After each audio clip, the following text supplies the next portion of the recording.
Cuando piensas en la era victoriana, piensas en elegancia, modales y sombreros de copa. Pero si pudieras viajar en el tiempo a Londres, en 1890, lo primero que notarías no sería la moda, sería el olor y después el miedo. Porque en la casa victoriana promedio, casi todo estaba diseñado para matarte. A los victorianos les encantaba el verde, específicamente el verde de Shield.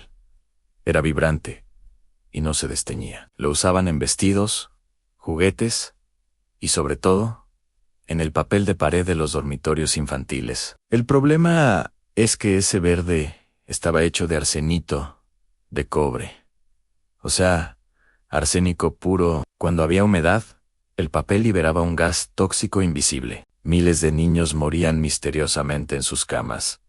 Y los médicos no entendían por qué. La gente estaba, literalmente, empapelando sus casas con veneno. Si las paredes no te mataban, quizás lo hiciera tu maquillaje. La moda era parecer pálido, casi enfermo, signo de que no trabajabas al sol. Para lograrlo usaban ceruza veneciana, una mezcla de vinagre y plomo blanco.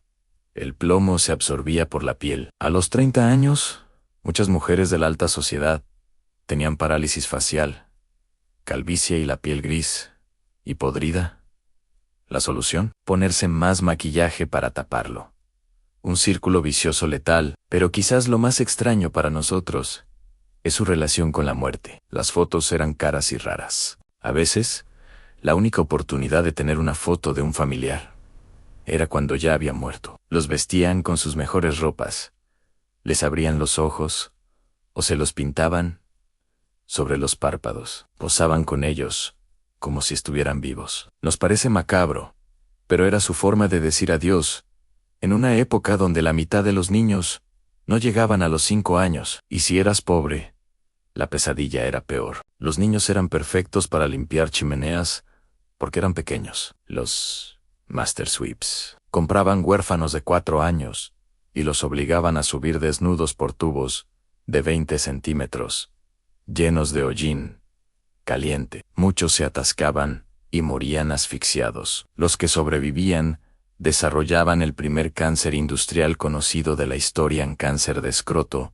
causado por el hollín acumulado. Era una sentencia de muerte lenta y dolorosa. Cuando la reina Victoria murió tal día como hoy, en 1901, el mundo cambió. Llegaron leyes laborales, electricidad y seguridad sanitaria. Pero la próxima vez que veas una película romántica de época, recuerdan detrás de esos abanicos y bailes, había plomo, arsénico y niños en las chimeneas.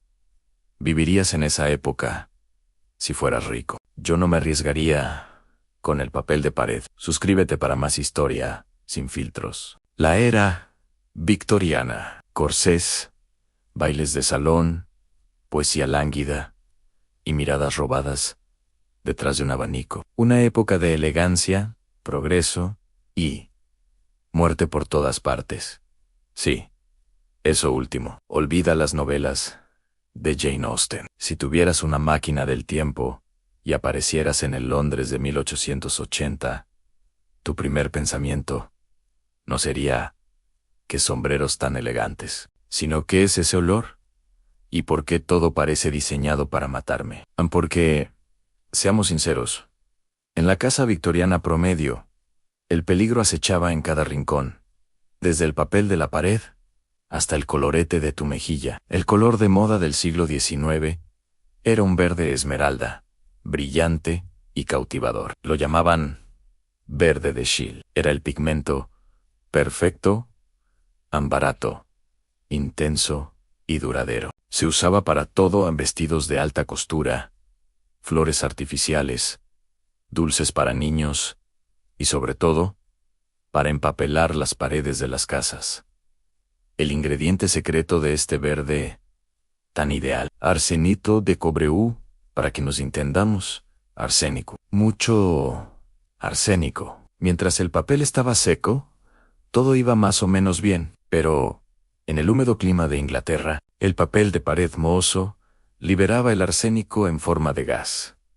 La gente inhalaba veneno día y noche. Los niños que pasaban más tiempo en sus dormitorios empapelados de verde, caían como moscas. Los médicos lo llamaban tisis galopante, o fiebre misteriosa.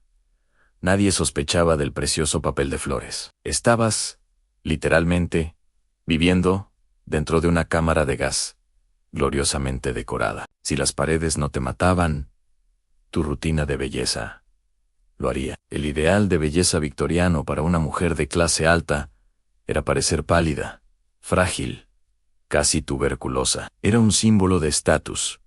Significaba que no tenías que trabajar bajo el sol. Para lograr esa blancura fantasmal, el producto estrella era la cerusa veneciana. Sonaba exótico, pero era una simple pasta de vinagre y plomo blanco. Se la aplicaban en la cara, el cuello y los brazos. El plomo, por supuesto, se absorbía directamente a través de la piel. Los efectos a largo plazo eran desagradables, caída del cabello, daño neurológico, parálisis muscular y una progresiva podredumbre de la piel, que se volvía gris y agrietada. La solución de la época: aplicar una capa aún más gruesa de maquillaje de plomo para tapar los estragos, un bucle de vanidad y veneno del que era imposible escapar. Bajar a la cocina tampoco era seguro. La adulteración de alimentos era una práctica común y terrorífica. Tu panadero de confianza podía añadir yeso o serrín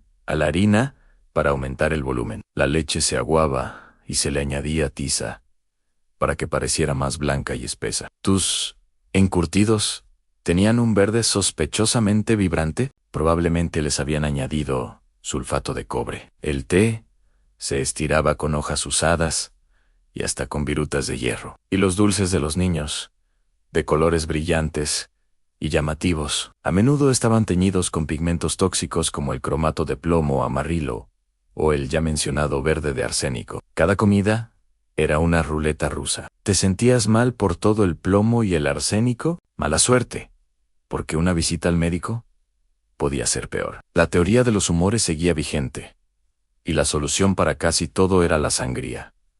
¿Tienes fiebre? Sangría. ¿Dolor de cabeza? Sangría. Melancolía. Sanguijuelas. Los cirujanos operaban sin guantes, con las batas manchadas de sangre de pacientes anteriores, y consideraban el pus una parte normal y saludable del proceso de curación.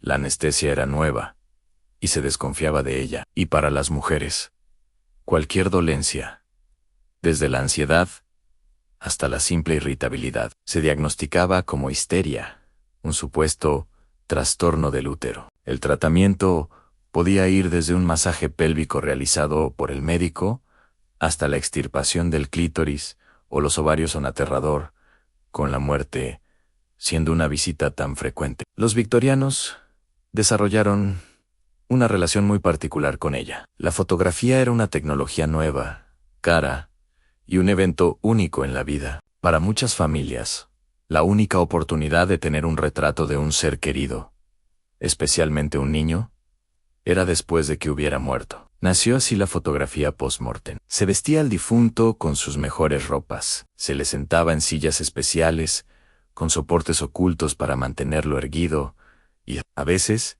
el fotógrafo pintaba ojos abiertos sobre sus párpados cerrados, para dar una ilusión de vida. Los padres y hermanos posaban junto al cadáver, creando un último y macabro retrato familiar. Era su forma de aferrarse a un recuerdo en una época donde la mitad de los niños no llegaba a cumplir los 5 años. Y si no eras rico, la vida era aún más corta y brutal. El trabajo infantil era la norma. Niños de apenas 4 o 5 años eran comprados a orfanatos para trabajar como desollinadores. Eran pequeños y podían caber en las estrechas chimeneas. Los obligaban a trepar desnudos por conductos calientes, oscuros y llenos de hollín. Muchos se quedaban atascados y morían asfixiados. Los que sobrevivían, inhalando hollín cancerígeno durante años, a menudo desarrollaban el cáncer del desollinador, el primer cáncer laboral registrado de la historia. Otros niños